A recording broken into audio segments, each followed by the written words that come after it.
Red convent students 1978 charitable trust ద్వారా కాకినాడ పరిసర ప్రాంతాల్లో విద్యా వైద్య స్వయం ఉపాధికి కోట్లాది రూపాయలు ఖర్చు చేసినట్లు ట్రస్ట్ చైర్మన్ డాక్టర్ బాదం బాలకృష్ణ తెలిపారు. కాకినాడ రామారావుపేటలో గల Lions community hall red convent students 1978 charitable trust ఆధ్వర్యంలో పేదలకు కళ్లజోళ్ల పంపిణీ కార్యక్రమం జరిగింది.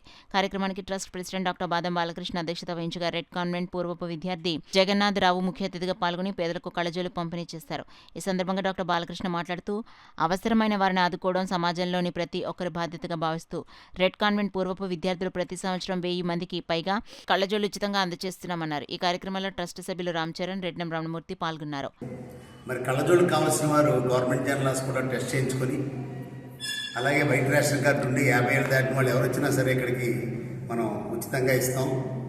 నేను ప్రజలందరినీ కోరేది ఏంటంటే, మీ ఇంటి వద్ద నిరుపయోగంగా వాడినవి పక్కన పెట్టిన కళ్ళద్దాలు ఏమన్నా ఉంటే ఆ ఫ్రేములు తీసుకొచ్చి మరి లయన్స్ కమ్యూనిటీ హాల్ రామారావుపేటలో ఇస్తే అవి రీయూజ్ చేస్తాం. అంతేకాకుండా కొత్తవి కూడా ఉంటాయి. వాళ్ళు వచ్చిన వాళ్ళ అభీష్టం మేరకు వారికి ఆ యొక్క ఫ్రేముల్లో వారికి సరిపడే అద్దాలు ఫిక్స్ చేసి ఇవ్వడం జరుగుతున్నది.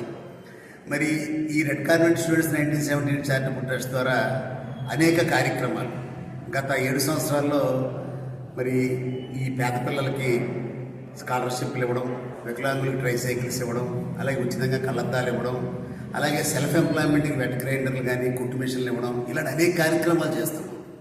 మరి ఈ కార్యక్రమాలకు సహకరిస్తున్న మా యొక్క పూర్వ విద్యార్థుల సంఘానికి, ఆ సంఘ సభ్యులకి, అలాగే ప్రజలు కూడా ముందరకు వచ్చి మాకు విరాళాలు అందజేస్తే మేము కూడా ఈ మంచి కార్యక్రమాలకి ఖర్చు పెడతామని తెలియజేస్తూ, మరి ప్రజలందరూ కూడా వారి ఇంటి దగ్గర నిరుపయోగంగా ఉన్న బట్టలు కానీ లేకపోతే కళ్ళజోళ్ళు కానీ ఇక్కడ అందజేయమని కోరుతూ మా రెడ్ కాన్వెంట్ పూర్వ విద్యార్థులందరికీ పేరు పేరున కృతజ్ఞతలు తెలియజేస్తాం.